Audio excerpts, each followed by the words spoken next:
Para ter lugar à mesa e dirigir os trabalhos, vamos receber o senhor presidente da Academia Brasileira de Filologia, o acadêmico e filólogo Amós Coelho da Silva.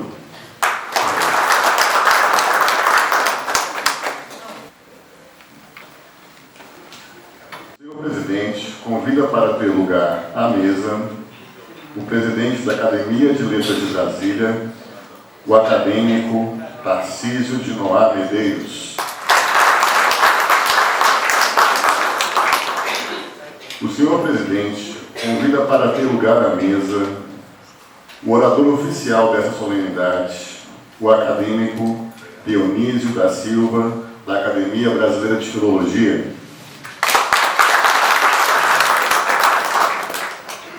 O senhor presidente convida para ter lugar à mesa o presidente de honra da Academia Brasileira de Filologia e membro da Academia Maranhense de Letras, Antônio Martins de Araújo.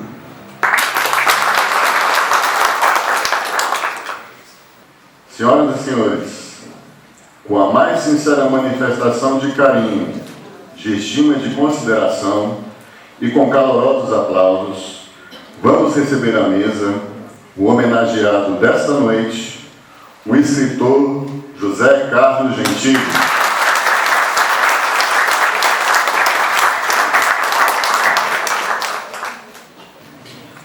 Queiram ficar de pé, por favor. Em saudação à pátria e ao seu destino, vamos ouvir o hino nacional brasileiro. Deitado eternamente nesse esplêndido, ao som do mar, a luz do céu profundo, fulguras ao Brasil, forão da América, iluminado o sol do novo mundo, do que a terra mais garrida, seus risonhos lindos campos têm mais flores, nossos bosques têm mais vida, nossa vida no teu seio mais amores.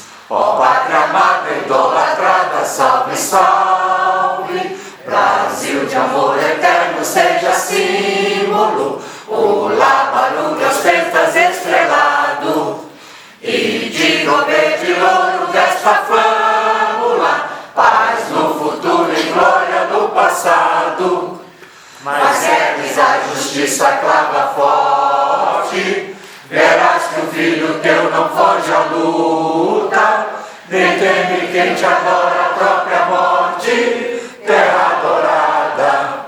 Entre outras mil és tu, Brasil, a pátria amada, dos filhos deste sol és mãe, gentil, pátria amada, Brasil.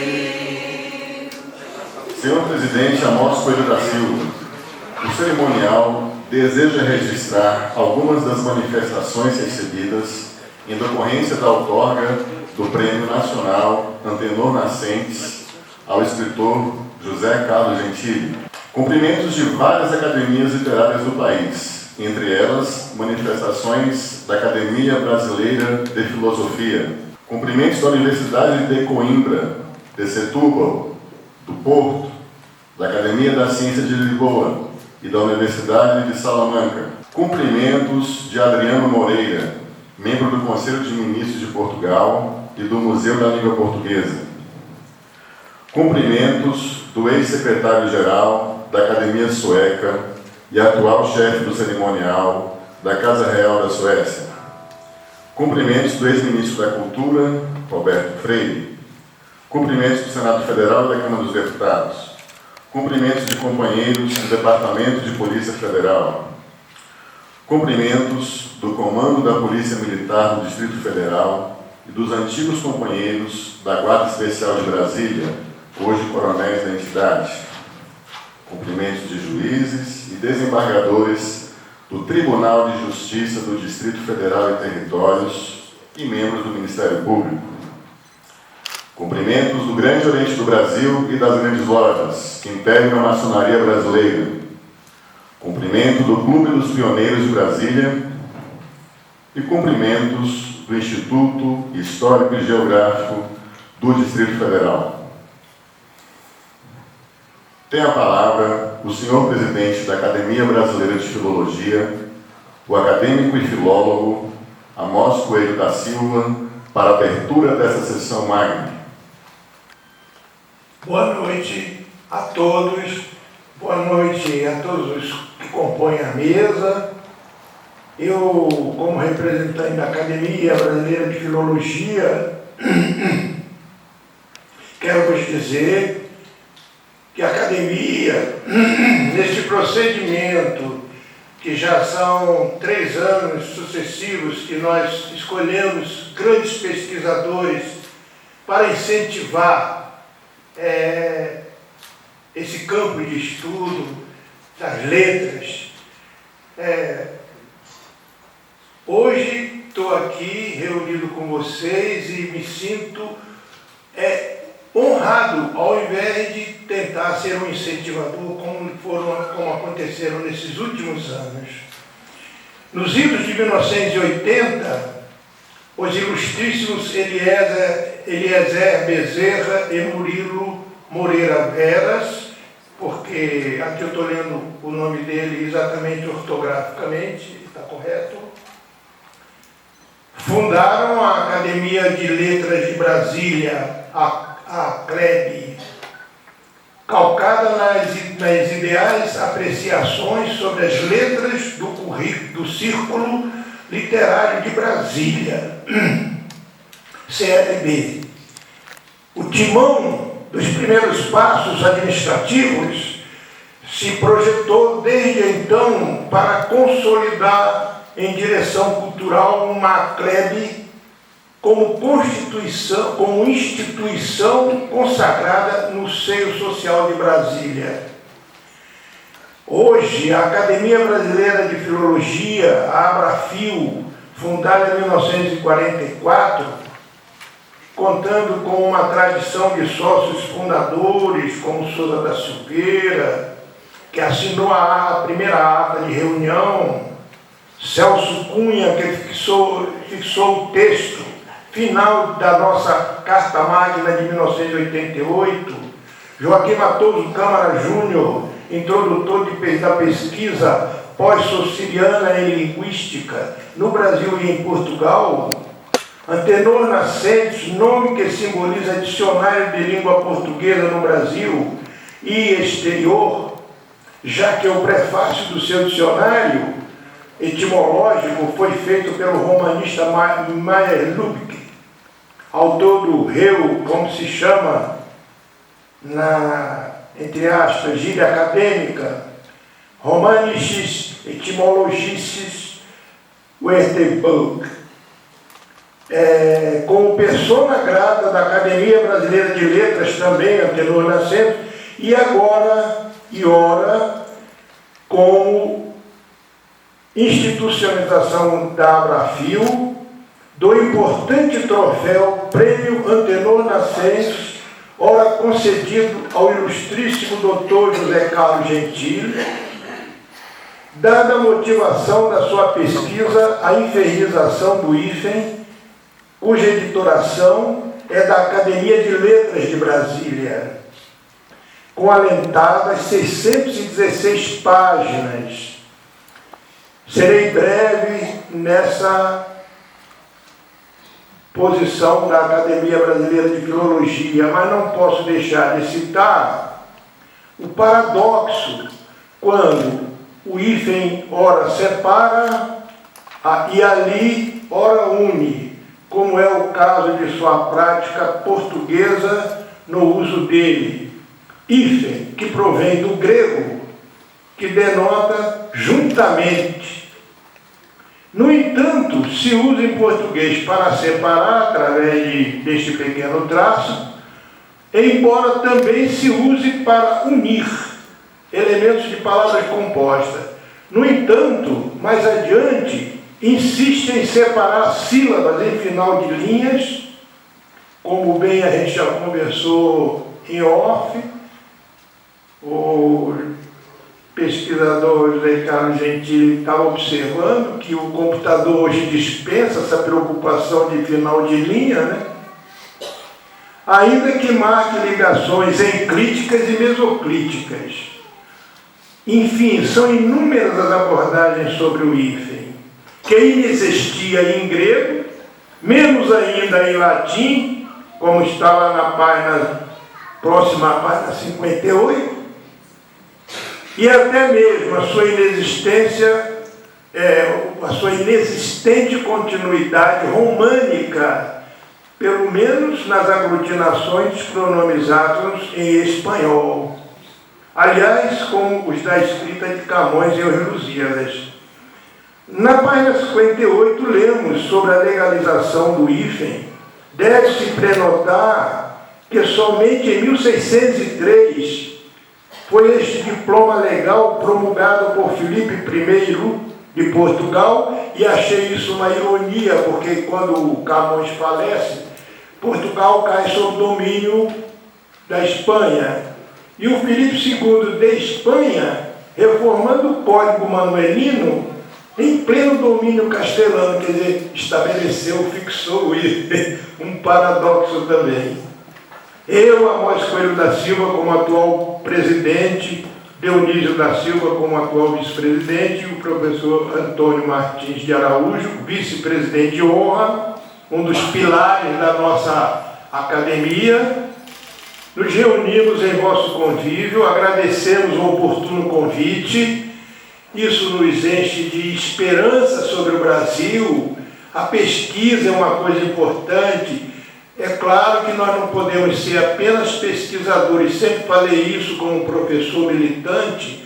O professor tem que ser professor e pesquisador. Não pode ser absolutamente professor e separar, ou ser pesquisador. Tem que ser unir os dois, né? Os dois polos. Agradecemos o convite em nome da academia em visitá-los e entregamos a comenda já descrita ao merecido premiado, o pesquisador José Carlos Gentili. Obrigado. Eu queria dar uma palavrinha ao professor Antônio Martins, que me acompanhou até a Brasília, para falar um pouco sobre esse prêmio.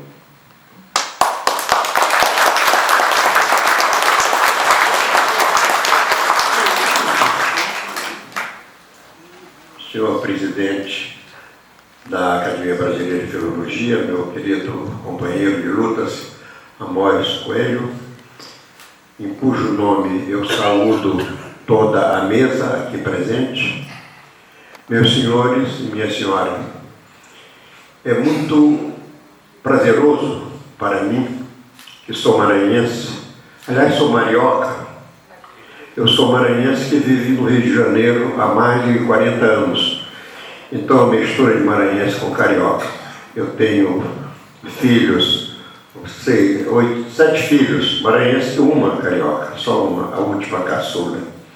8 filhos, 16 netos e 8 bisnetos, lindos, puxaram para o avô. De modo que estou aqui com o coração à larga no peito, porque revejo velhos amigos e vou ter a oportunidade amanhã de abraçar um companheiro meu dos maristas de São Luís do Maranhão, Joaquim Campeiro Marques. Este amigo me propiciou a oportunidade de, há 2 anos atrás, editar a Jornada do Maranhão, cujo nome tem um subtítulo um pouco longo, feita por ordem de Sua Majestade Filipe II de Espanha e Portugal, em 1614, se não me engano. De modo que este livro tem um prefácio do ex-presidente Zé Sarney, de 2 a 3 páginas, o outro prefácio, o título é As Meias de Seda, muito elegante o prefácio. Tem outra apresentação, A Conquista do Maranhão, do saudoso acadêmico maranhense Josué de Souza Montero.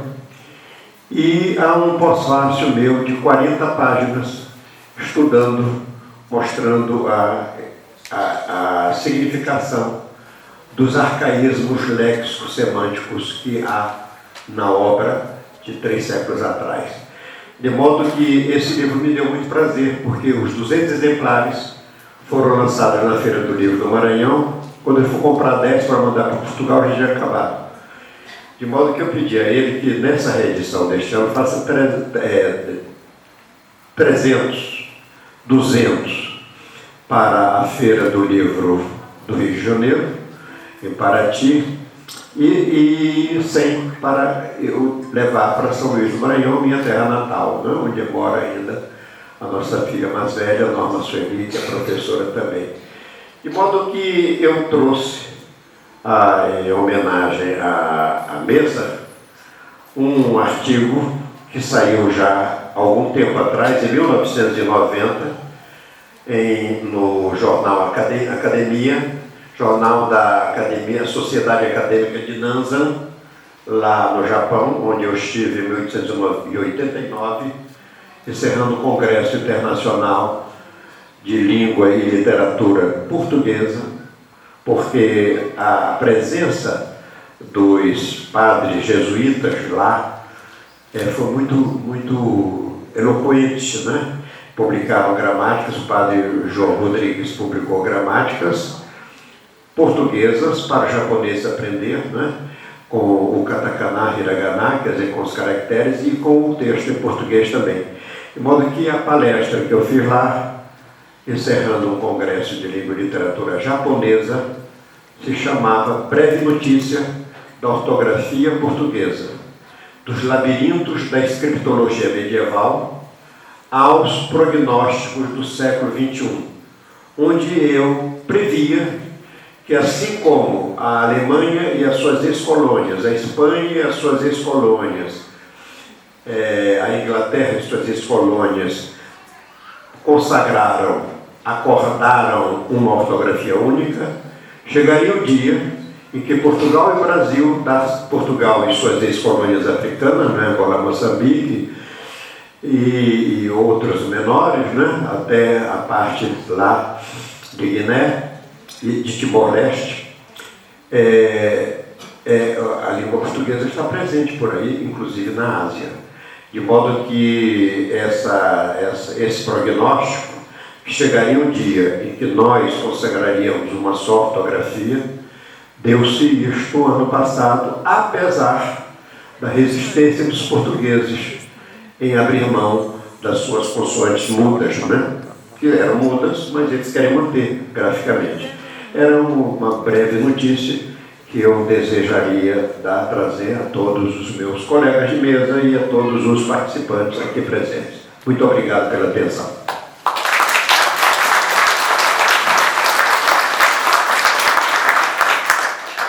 Senhoras e senhores, vamos iniciar a nossa cerimônia convidando o Coral Alegria, da Academia de Letras de Brasília, para abrilhantar esse encontro na capital da esperança.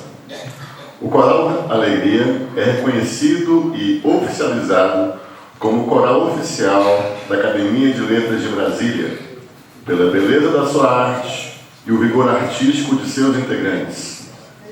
Assim, senhoras e senhores, sob a regência da maestrina Ana Bocucci e direção musical do menestrel Nestor Kirchner, para o nosso deleite, a arte e a beleza do Coral Alegria. A primeira música é um poema e música do próprio Nestor Kirchner, falando sobre o Coral Alegria e sobre o que é que a gente canta. Depois nós teremos o Rancho das Flores e das Rosas.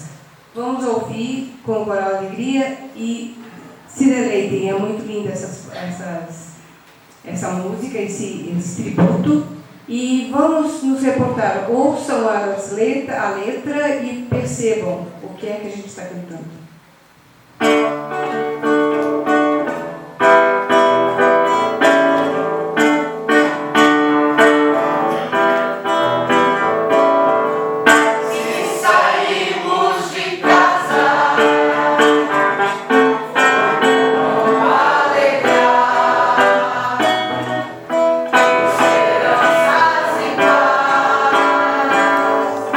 Nós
executar My Way, música de Claude François Jacques Ripot e letra em português do nosso querido e saudoso Rômulo Marinho. Nós teremos um solo do nosso querido Joel. E já que vislumbrei quando o final da longa estrada, eu abro meu coração para lhes falar da caminhada.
Mais um detalhe, esse arranjo, aliás, os arranjos do nosso coral são sempre feitos pelo nosso diretor musical, que é o Nestor Kirchner, tá? Uma salva de palmas.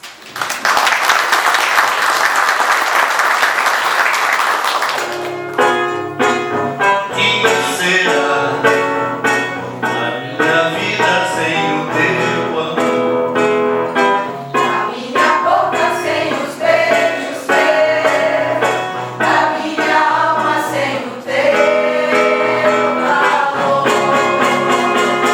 Que será a luz difusa toda jubilar e nunca mais irá iluminar outras noites iguais?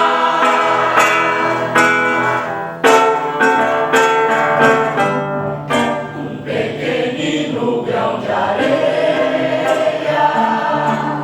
que era um pobre sonhador, olhando o céu de uma estrela, imaginou coisas de amor.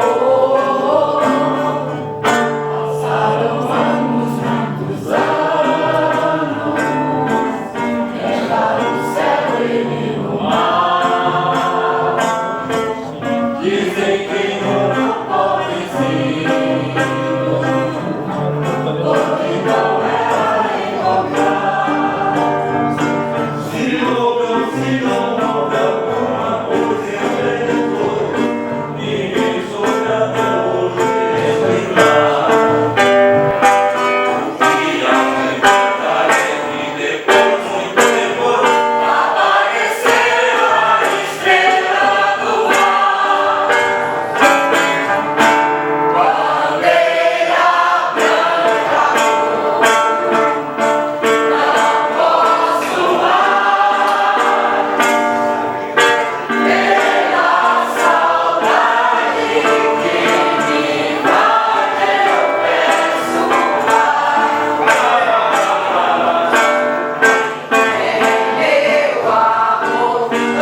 Vivendo sem diário, sem pintura, amor,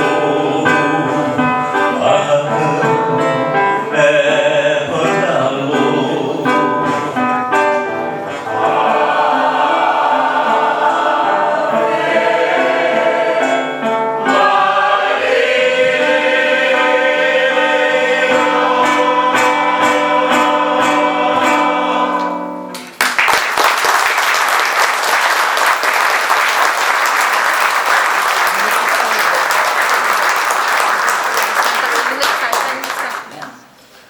Para pronunciar seu discurso de recepção ao homenageado desta noite, em nome da Academia, tem a palavra o acadêmico vice-presidente da Academia Brasileira de Filologia, o filólogo e professor Dionísio da Silva.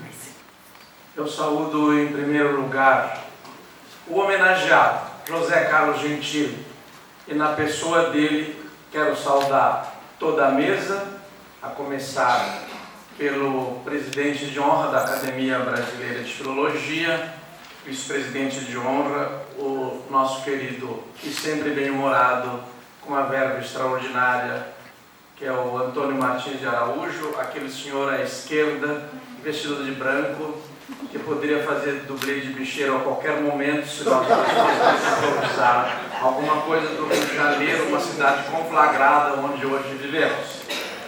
Queria saudar também o professor Amós Coelho dos Santos, Amós Coelho da Silva. Eu sempre procuro, não sei por que lapso, não procuro, mas meu inconsciente procura tirar o da Silva do Amós, substituir por Coelho, quer dizer, tirar o Coelho e colocar o da Silva para ficar mais perto de mim, porque eu devia ficar mais perto dele. Sou um vice-presidente mais relapso do que eu gostaria, porque são tantos afazeres. Queria saudar nosso querido amigo e presidente da Academia de Letras de Brasília, o Tarcísio de Noá, e o coral que aqui ainda está. Se aqui vai ficar, eu queria dizer que fiquei todo arrepiado com as músicas que vocês tocaram, e só não chorei porque eu sou muito duro de chorar, mas foram comoventes, muito comoventes, sobretudo aquela que de alguma forma resume o percurso do nosso querido José Carlos Gentili. Mas, como já disse em outras oportunidades, já vou começar a minha saudação. Estou aqui fazendo uma pequena introdução que eu reputo necessária. Queria saudar o Carlos Silvestre João, nosso adido cultural de Angola, que nos dá a alegria da e que hoje eu represento o embaixador de Portugal nesta bonita homenagem. A mulher é a melhor parte da natureza humana, e na pessoa da esposa do José Carlos Gentili, a doutora Marilene Sampaio Gentili, minha amiga do Facebook.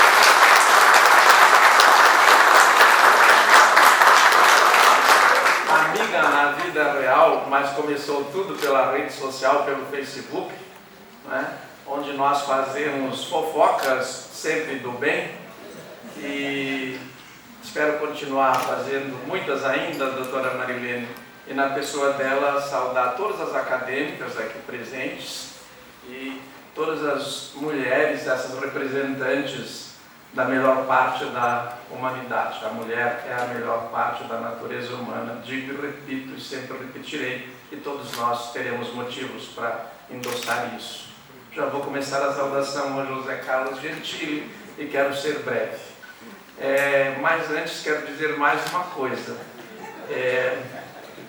Nós estamos vivendo no Rio de Janeiro, numa cidade conflagrada, e e com tantos problemas para cuja solução recorremos mais uma vez às Forças Armadas.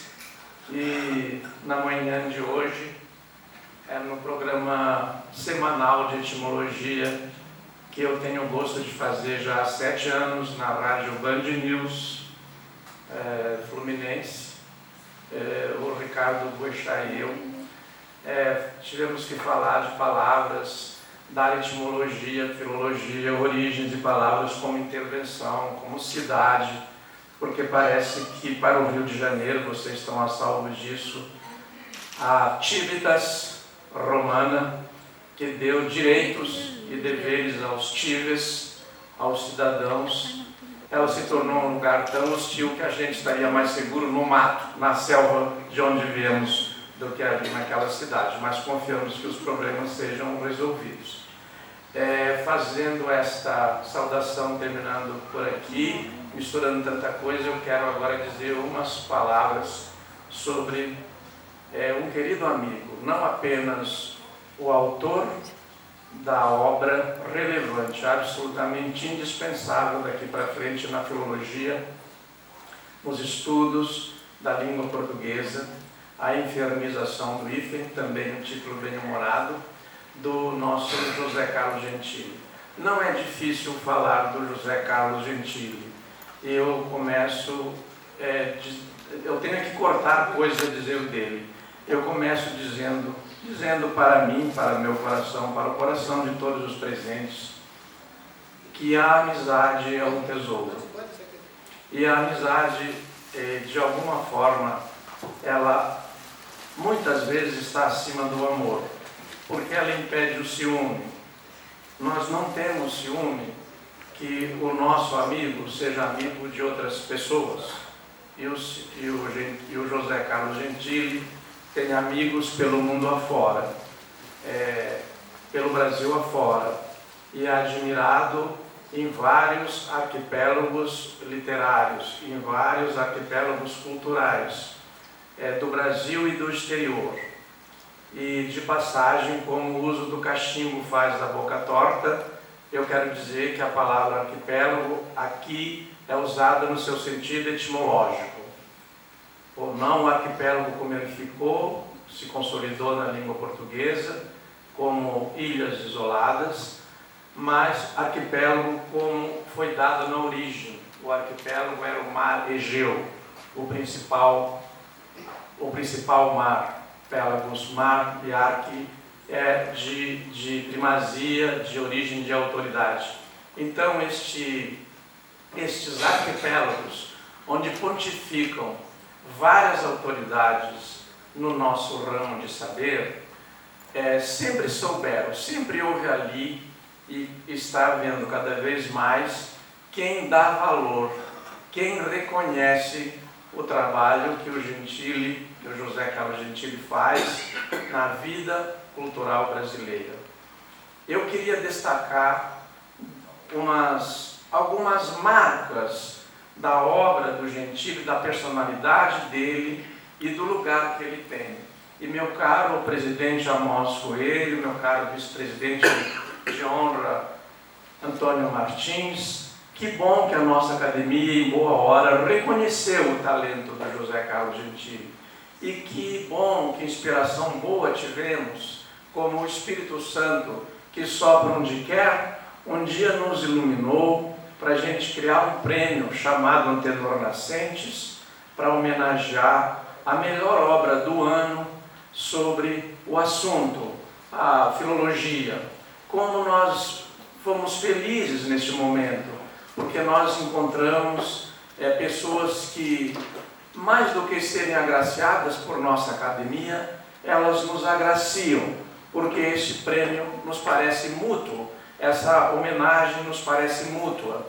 E, de novo, como o uso do cachimbo faz a boca torta, eu queria dizer também que a mim, especialmente, me dá um grande gosto integrar a equipe que conferiu este prêmio ao José Carlos Gentili, porque José Carlos Gentili é botânico e jardineiro das palavras. Que nós leiamos com atenção a enfermização do hífen, porque lá estão as bases de uma coisa muito bonita, do maior patrimônio que Portugal nos deu, do maior presente, do maior legado que Portugal nos deu, que foi a língua portuguesa. Hoje nós somos 9 nações lusófonas, meu caro Carlos Silvestre João, nós somos 9, não é? sendo Angola uma das principais por motivos óbvios, né? Este patrimônio fez com que os habitantes dessas nações lusófonas, os intelectuais, os professores, todos aqueles que a gente pode abrigar sob um imenso guarda-chuva com o povo e chamar como o povo do livro, aí naturalmente incluindo os leitores, porque se houver apenas o autor e a obra e não os leitores, ainda não teremos obra literária e ainda não teremos obra nenhuma, porque precisamos dessa tríade, autor, obra, leitores. Nós temos que, é nosso gosto, não é só nossa obrigação, é nosso gosto ver que se o Gentili escreveu uma obra como botânico da língua portuguesa e nos mostrou que o hífen surgiu e rompeu, digamos assim, na língua portuguesa, e ele descobre o primeiro hífen lá nas ordenações afonsinas, o primeiro hífen da língua portuguesa. A língua já estava com 4 séculos, 5 séculos, depende se a gente vai usar um documento, ou este ou aquele documento para dar a certidão de nascimento do português, como uma das diletas filhas do latim. Se ele faz isso com tanta competência para nos mostrar que se cada um de nós em casa pedirmos um copo de leite por escrito e se não colocarmos hífen, nos trarão um copo de leite da vaca, mas se colocarmos hífen, eles nos trarão uma flor. Então, eu acho que para ser breve, para ser sintético, para ser objetivo, eu diria que o hífen tem lá seu lugar no inferno, sobretudo atualmente, Gentili. Você acertou muito bem o título, porque o acordo ortográfico, objeto de tanta controvérsia, e essa semana Portugal discute seriamente se fica realmente com acordo ou não, e nós todos temos queridos amigos portugueses, membros, nossos confrades na Academia das Ciências de Lisboa, que são contra o acordo, tem outros que estão a favor, e nós temos que, sem abdicar de uma taxa de periculosidade nessas amizades, não é? Conviver com aqueles que discordam e com aqueles que concordam conosco. Porque, de novo, a etimologia, concordar ou discordar são coisas do coração. Está ali no étimo, concordar, discordar, não é? Quando são as doenças do coração, daí nós vamos para o grego, que é o cardios, a cardiologia. Mas quando nós queremos falar das afeições, nós vamos para o cordis da nossa mãe, o latim. Então, o Gentili tem que ter esse trabalho destacado, e eu, se me permitirem, falo em nome da Academia Brasileira de Filologia, para dizer que nós fomos premiados ao fazer essa distinção em José Carlos Gentili. Um outro aspecto da imensa obra do Gentili, que quero reiterar, não se limita aos livros, porque ele faz um grande trabalho fora dos livros, organizando encontros, organizando congressos, e é o mais solidário dos amigos que a gente possa ter, é o mais solidário dos confrades. Ele faz jus àquilo que eu sempre entendi como um lugar do convívio intelectual, que isso é a grande marca de uma academia. A academia é um templo e nós somos os seus sumos sacerdotes. Uma pesquisa, uma abertura para os verdadeiros donos da língua portuguesa, com essa responsabilidade do sacerdócio. Por que é um sacerdócio? Não dá dinheiro para ninguém, ao contrário, tira, porque a gente precisa manter essas instituições onde nós pontificamos. E este lugar do exercício desse sacerdócio me faz lembrar também que essa instituição, o sacerdócio, é uma das mais antigas do mundo e não se limita ao cristianismo nesses últimos 2000 anos, tal como às vezes a gente corre o risco de supor. A ordenação de um sacerdote, eu fui preparado durante 8 anos, porque minha mãe teve vocação para eu ser padre, o que me fez um presidiário enquanto juvenil, como eu já lembrei em outras oportunidades. Quando este jovem é ordenado sacerdote, eu hoje tenho colegas bispos, né? E às vezes eu os ameaço, se você não fizer as coisas aí coerentemente, eu vou dizer que você colava nas provas de latim, aí vai ficar difícil. Nós temos essa instituição, brincadeiras à parte, que é do Antigo Testamento. Quando um padre é ordenado, quando um jovem é ordenado sacerdote, o bispo impõe as mãos sobre ele e diz: Tu és sacerdos in aeternum, secundum ordinem Melquisedeque. Então, o Melquisedeque é do Antigo Testamento, o sacerdócio é uma coisa ainda do Antigo Testamento, e esse lugar de sacerdote, esse lugar sacerdotal nesse sentido, não no sentido religioso, mas no sentido sagrado, do lugar sagrado que é uma academia, dos lugares sagrados que devem ser todas as academias, é que nos dão, como a cidade deu aos cidadãos, como a Civitas deu aos cives, as academias dão aos acadêmicos direitos e obrigações, dão prerrogativas e dão os seus correspondentes deveres a essas prerrogativas. E eu quero lembrar, caminhando para o final da minha fala, que este homem que hoje nós homenageamos, esse sacerdote da academia, o José Carlo Gentili, tem também uma obra como jardineiro das palavras. E eu queria aproveitar para recomendar para a leitura de todos o romance A Lagoa dos Cavalos. Como eu não posso ficar falando aqui a noite inteira para vocês como Fidel Castro, não é? Eu partilho de outra convicção, eu acho que a reforma agrária deve ser aplicada também nos discursos, não é? Que não deve ter nenhum latifundiário.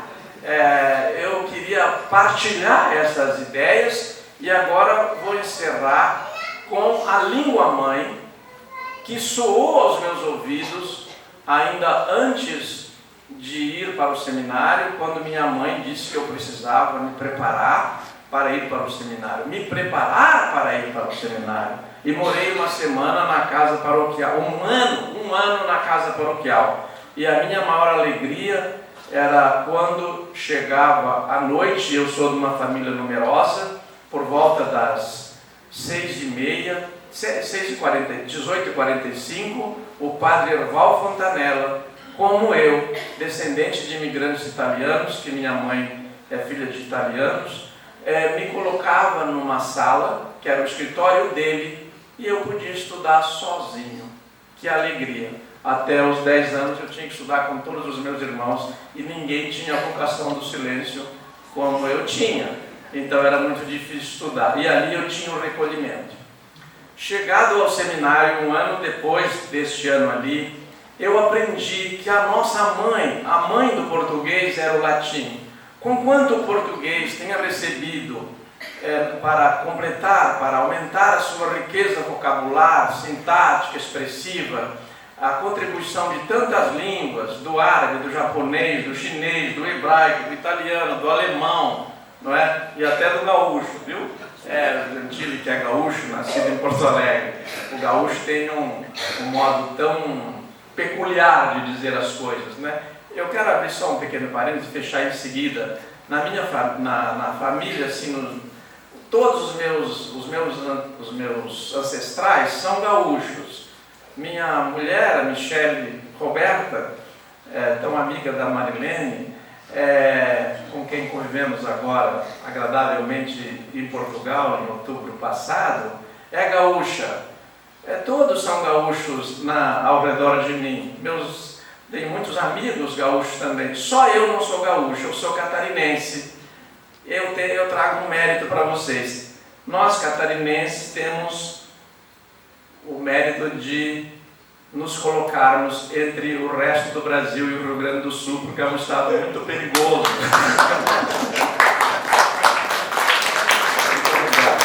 De vez em quando o Rio Grande do Sul se enfurece, vem para o Brasil e toma o poder, amarra os cavalos no obelisco lá no Rio de Janeiro, e eles costumam ficar muito tempo, mais tempo do que a intervenção. Então, chegado lá no seminário, eu só sabia orações para ajudar a missa. O padre me deu, na primeira aula de latim, um texto completo.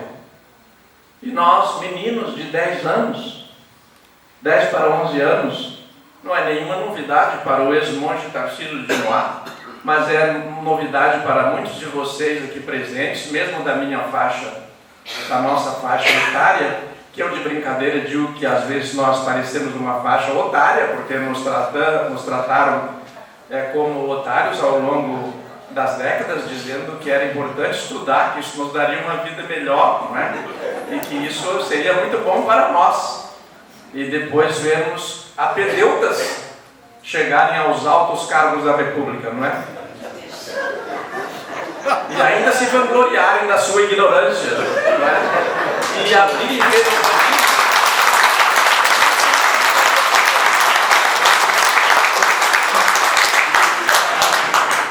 e mesmo desrespeitando, mas nem sabe que desrespeitam, mesmo desrespeitando esse filho de trabalhador e de operário de minas de carvão que estudou duramente para chegar ao doutorado em letras, para exercer a sua profissão com dignidade e com o mínimo de sabedoria que os alunos requerem, ele diz, ao abrir uma feira de um livro diante de vários escritores e editores, que ele, perguntado por um repórter, disse que ele não gostava de ler, que é muito melhor ficar na esteira, como se elas fossem coisas que se opõem, não é? Você ler e ir para a esteira.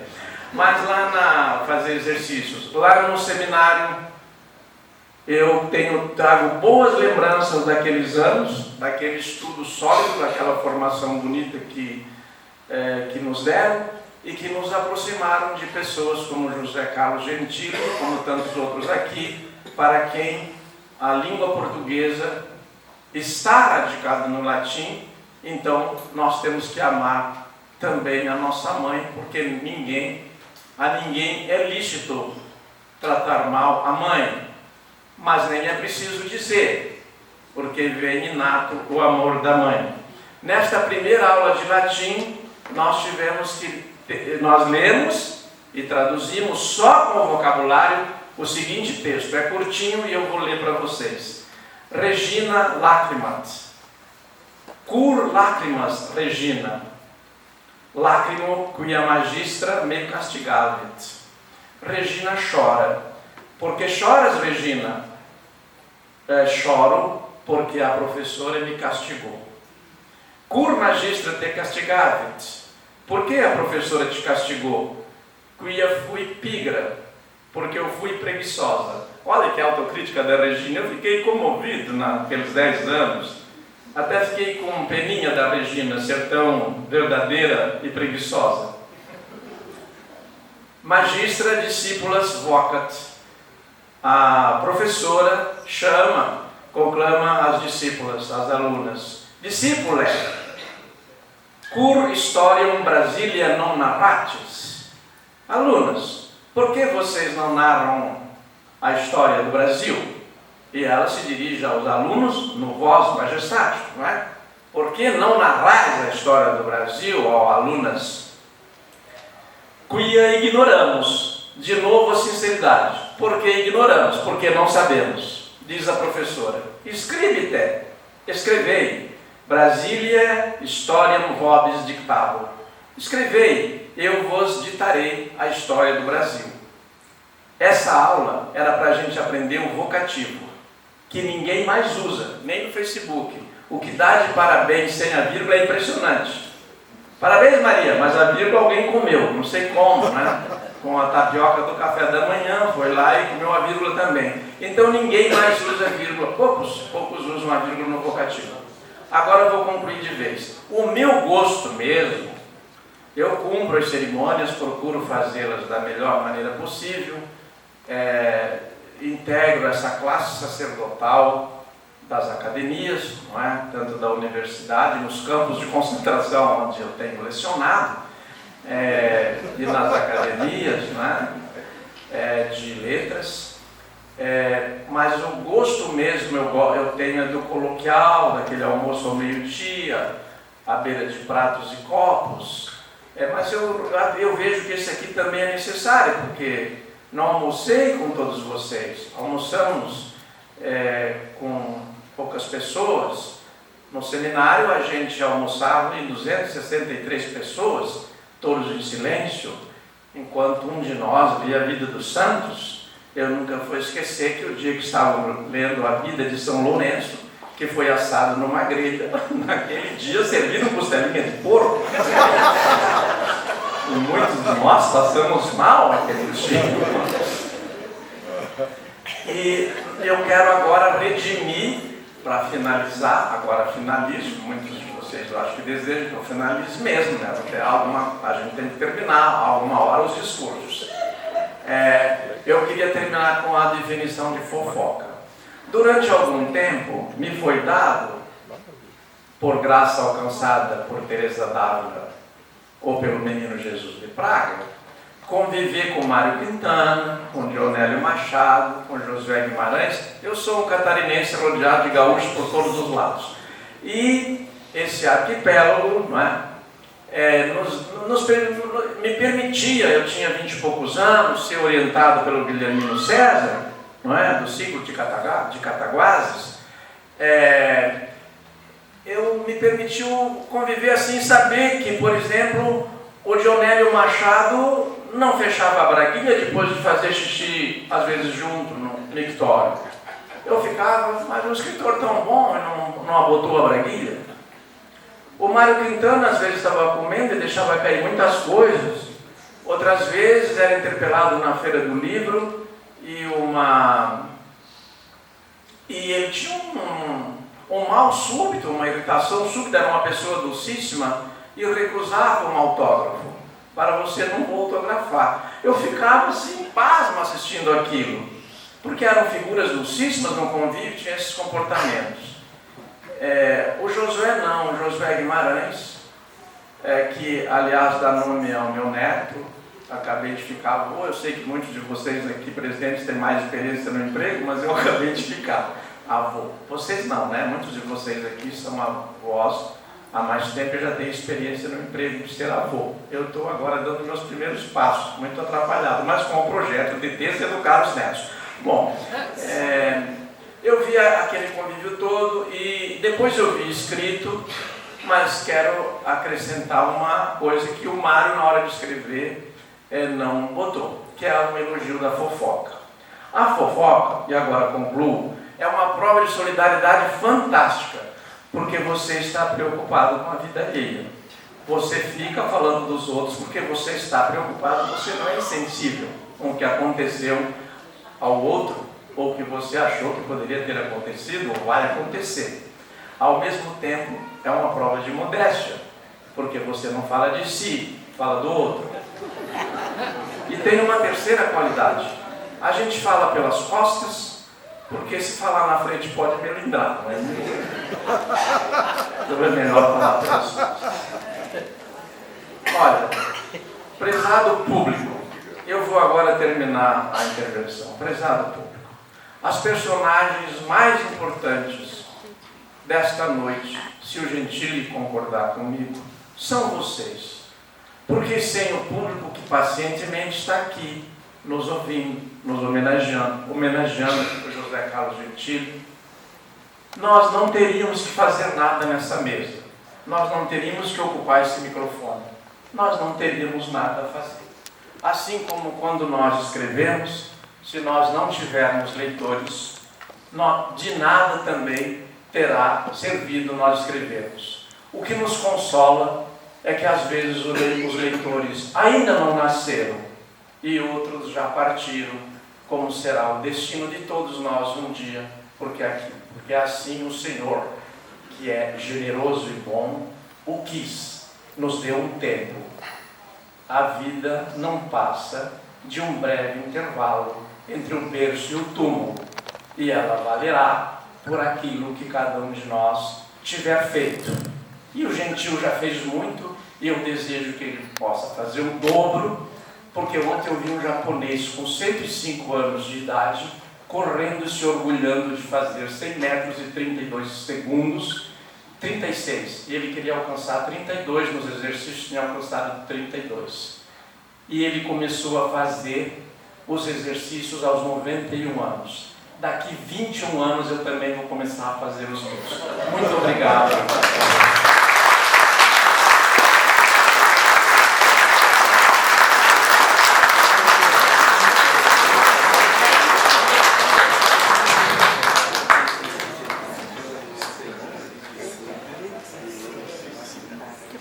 Este é o momento magnânimo desta cerimônia.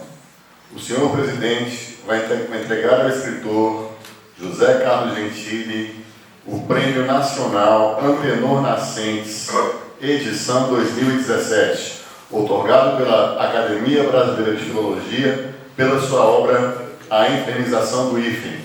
Queiram ficar de pé, por favor.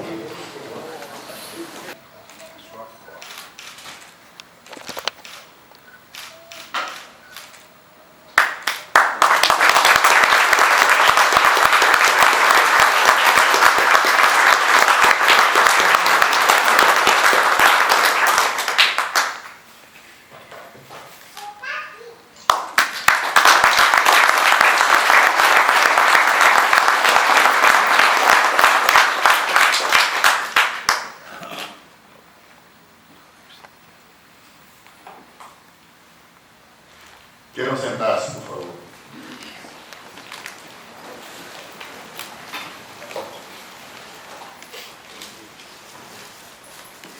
Tem a palavra o escritor José Carlos Gentili, homenageado dessa noite, agora já outorgado ao Prêmio Nacional Antenor Nascentes.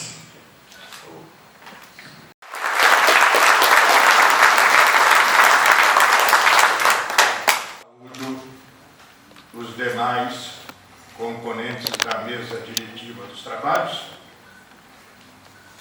desejando, entretanto, utilizar o tão esquecido vocativo, ó Dionísio da Silva, vice-presidente da mesma entidade brasileira. Excelentíssimos senhores ministros, aqui presentes, em nome de quem saúdo na pessoa do ilustre e querido amigo Valmir Campelo. Excelentíssimos senhores membros da magistratura do Distrito Federal e do Brasil também, que aqui se encontram, em nome de quem eu agradeço em nome da juíza federal, a Diversi, a quem eu peço uma salva de palmas.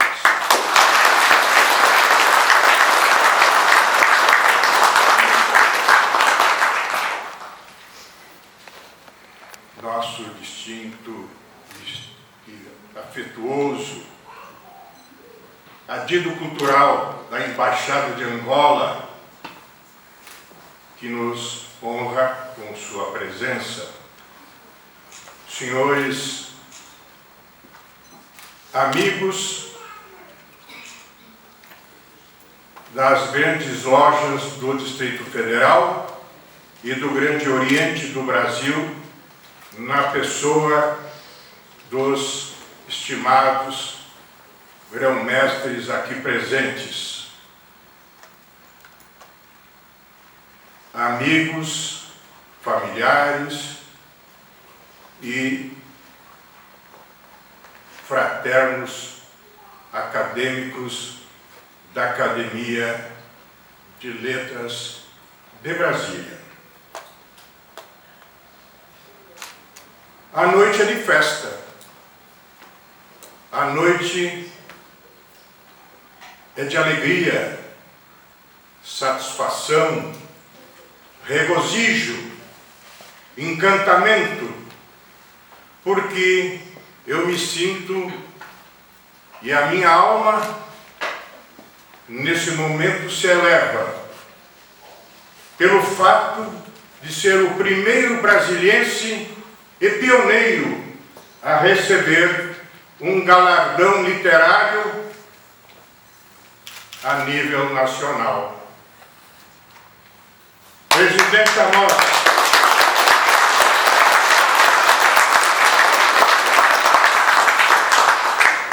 inicio desejando destinar esta premiação à capital federal, que nós, há quase ou mais de 60 anos, ajudamos a construir, desenvolvendo aqui um novo processo civilizatório dessa nação. Nós desejamos mostrar ao Brasil que aqui se trabalha, aqui existem homens honrados, aqui existem mulheres dedicadas e que as mazelas encontradiças na capital da esperança, no dizer de André Malraux, se circunscreve ao mundo político aqui existente, que nos são enviados por todos aqueles representantes dos estados brasileiros. Sinto que nós temos uma acadêmica chegando aqui, a bisneta Maria. Interessante que, nesta pausa de emoção, a mesma coisa aconteceu há 30 e tantos anos, quando a mãe chegava no Teatro Mapati e lá nós desenvolvimos uma peça de Roger Schwarzenberg, L'État Espetáculo. E ela, a mãe, dizia: é o vovô! E a plateia ria e achava uma novidade extraordinária. O que se vê é a necessidade do Brasil desenvolver aqueles mecanismos da família. Nós estamos carentes do Instituto da Família. Nós estamos carentes de valores dessa nação. Tempos atrás, presidente Amós, a convite de Carlos Nejar, lá fui ao Rio de Janeiro, ao seu Rio de Janeiro, para dizer algumas palavras na Academia Brasileira de Letras. E a surpresa daqueles que lá se encontravam foi de estupefação, porque mostrava eu, naquela ocasião, juntamente com Dionísio da Silva, que o Brasil, com seus 220, vamos chamar de 220 milhões de brasileiros, ou quase isso, metade, mais da metade, são de analfabetos. Analfabetos funcionais, inclusive. E se dizia, imaginem, senhores, membros da Academia Brasileira de Letras, que os senhores acham que é só a metade, 12% de analfabetos, mais 36% de analfabetos funcionais. E ele tem toda a razão quando diz que Santa Catarina tem o extraordinário papel de separar o pessoal do Pampa do resto do Brasil. Se queixa sempre. E eu dizia a Dionísio da Silva, na hora de almoço: interessante, Dionísio, você é um homem oriundo do seminário, um homem que recebeu toda a ilustração seminarista, não só da gnose latina, dos conhecimentos da Igreja na sua dimensão de abrangência ritualística, e a gente sabe que, ao mesmo tempo que a estrutura das famílias se pulverizam, os seminários vão sendo fechados. Aqui nós temos 2 representantes de seminários, o nosso pioneiro Adilson Vasconcelos e o nosso ministro Lincoln Magalhães da Rocha, lá do saudoso Caraça, em Minas Gerais. O Brasil precisa de exemplaridade, e é necessário que se faça, que se propulsione os bons exemplos, os modelos que elevam, que sempre se tenha a postura dialética, a postura humana da parte cordial, do umbigo para cima. O mesentérico nada interessa. Eu gostaria brevemente de registrar por que nasceu um livro, A Infernização do Hífen. Há muito tempo eu lia que Terêncio, gramático latino, já afirmava que os livros têm o seu destino.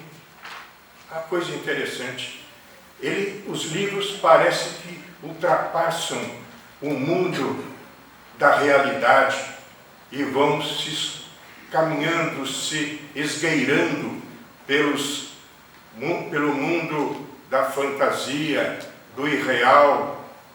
Enfim, os livros têm o seu destino. E eu acho que este livro ganhou uma visão também de encontrar-se e procurar o seu destino. Durante muitos anos, tive o privilégio, nos encontros lusofônicos, de encontrar as 2 figuras que são os ícones da língua portuguesa, e especialmente do acordo ortográfico.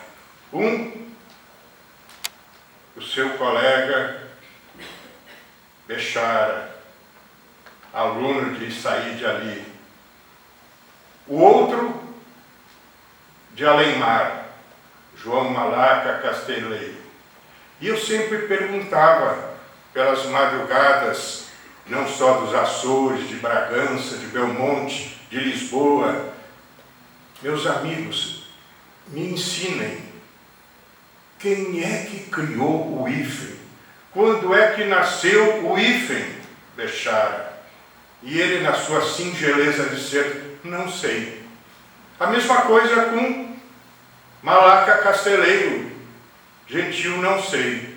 Se vocês 2, que são os representantes desta relação do conhecimento gramatical, imagine eu, razão pela qual, presidente, eu resolvi arregaçar as mangas e procurar examinar junto à Torre do Tombo, junto o acervo extraordinário da Academia das Ciências de Lisboa, bem como também da Biblioteca do Rio de Janeiro. Muitos não sabem que a Biblioteca do Rio de Janeiro, ela representa um dos acervos extraordinários trazidos, vamos dizer, por Maria I, dita a louca. E essa coleção ficou no Brasil, meio largado às traças, posso dizer, mas aqui se encontra com obras extraordinárias. Então fiz uma pesquisa e verifiquei que o hífen não existia no tempo de Dom Dinis, de Dom Dinis, rei do condado portucalense. E vamos encontrar a configuração do hífen na forma já descrita pelo nosso estimado vice-presidente da Academia Brasileira de Filologia. Interessante que naquela época as gráficas, principalmente as gráficas, eram unidades de celebração literária, de formação literária. As bibliotecas ambulantes, os livros eram colocados em barricas de carvalho, para que as pessoas pudessem, lendo de cidade em cidade, abeberar-se do conhecimento. E o importante é que, com a chegada da formatação da primeira Bíblia de Gutenberg em Mogúncia, eles começaram nos alinhamentos, nos 42 alinhamentos da formatação da página, quando chegava ao final, tinha aquele espaço a ser preenchido na translineação. Então resolveu Gutenberg colocar o sinal de igualdade. Ao colocar o sinal de igualdade, os aritméticos, os matemáticos, reagiram. Isso é sinal da matemática, razão pela qual então resolveram, para que não houvesse nenhuma pendenga, retirar um pauzinho da igualdade. E aí posso dizer que nasceu o hífen. O resto os senhores lerão na obra, naturalmente, não é? Porque realmente é uma forma de suscitar a questão do conhecimento. Tivemos nessa cidade, em 2014, um dos congressos mais lindos que se pôde realizar, um conclave imperdível a respeito da língua portuguesa. E naquela oportunidade, escolhi a dedo o orador a respeito do hífen. Eu digo, quem é que eu vou convidar para falar a respeito da hifenização? Quanto à questão do latim, recordo-me que convidei Francisco Adalberto Nóbrega, da Academia de Letras de Brasília, também latinista e seminarista, a quem eu peço uma salva de palmas.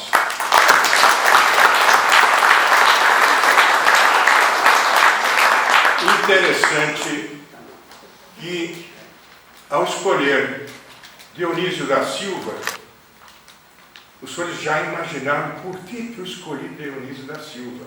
Porque de um lado estava Malaca Casteleiro, do outro lado, o nosso estimado Bechara. Meio a esse grupo, entre esse grupo, estavam vozes discordantes. Então, lá foi a escolha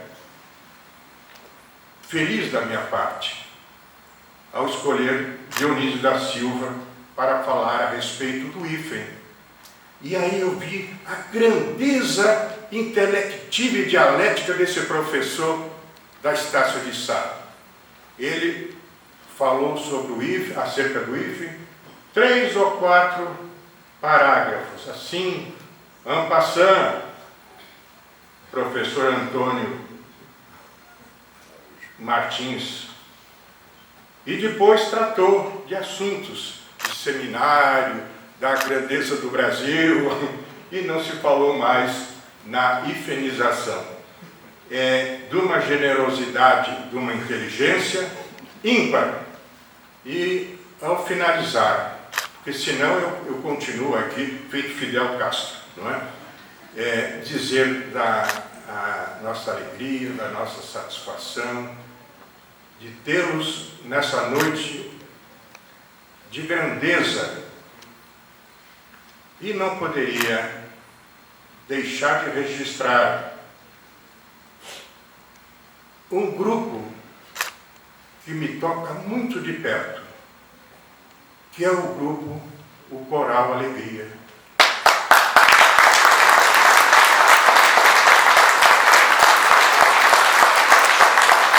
O Coral Alegria representa um iceberg do nosso trabalho, porque é o primeiro coral de uma academia de letras do Brasil.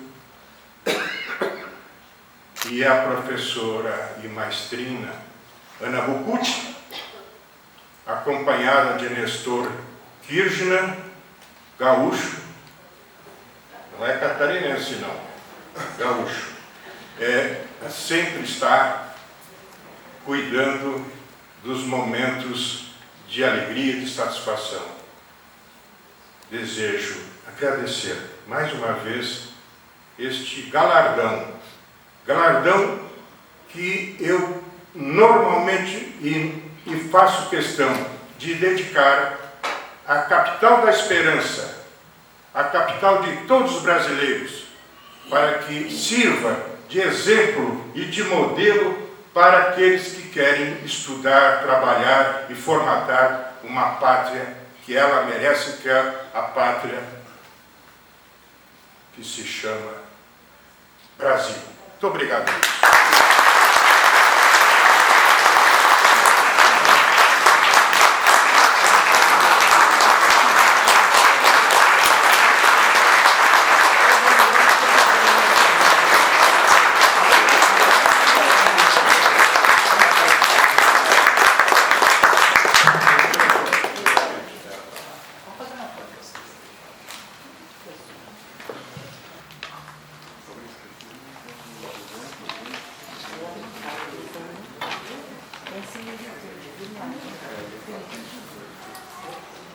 O senhor presidente da Academia Brasileira de Filologia tem a palavra para as suas considerações finais e o encerramento desta sessão magna.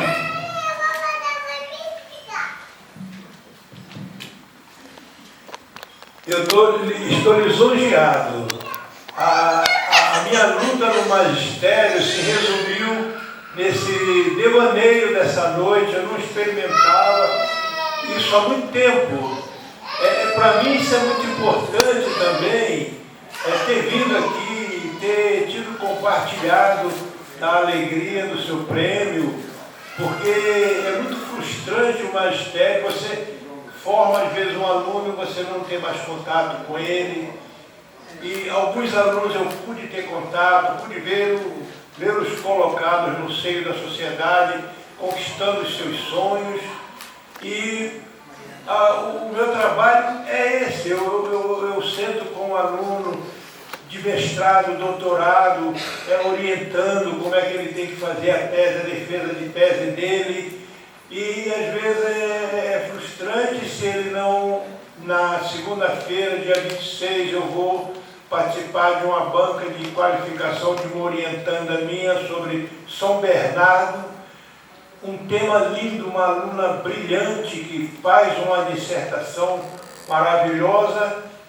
Então, realmente, a luta no magistério é intensa. O Antônio Martins sabe disso, o nosso Dionísio conhece bem essa estrada, né? E o Brasil nos deixa muito frustrado com certas atitudes que a gente nota no mundo político, né?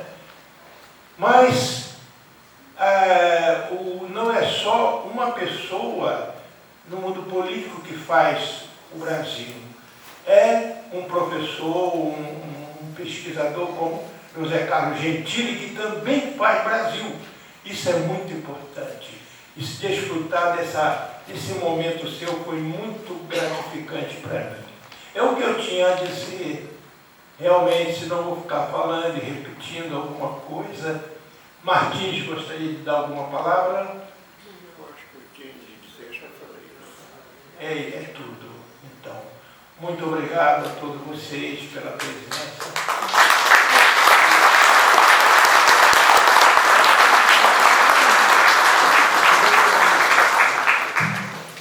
Pedimos encarecidamente que permaneçam em seus lugares até a saída dos componentes da mesa.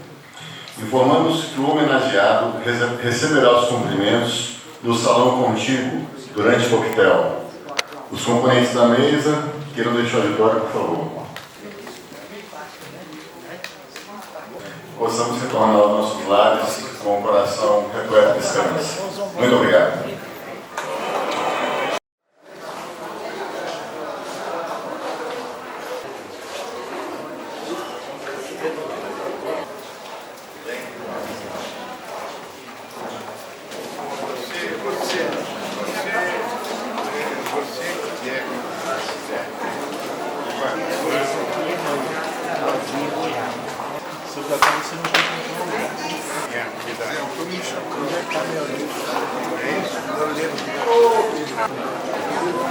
Tudo bem, menininha?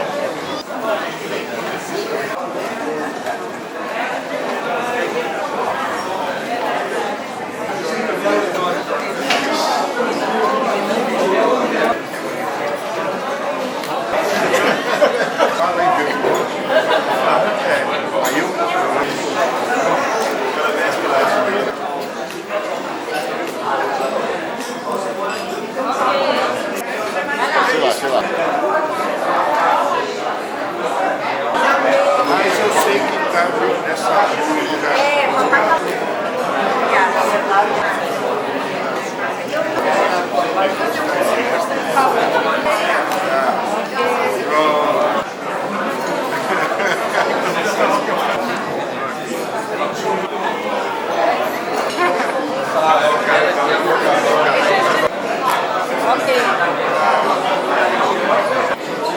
Ela vai dar mesmo. Eu tava procurando.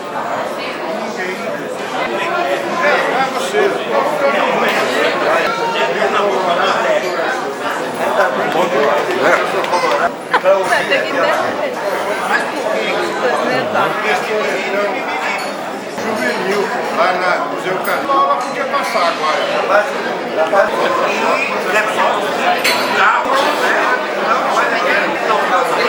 Você vai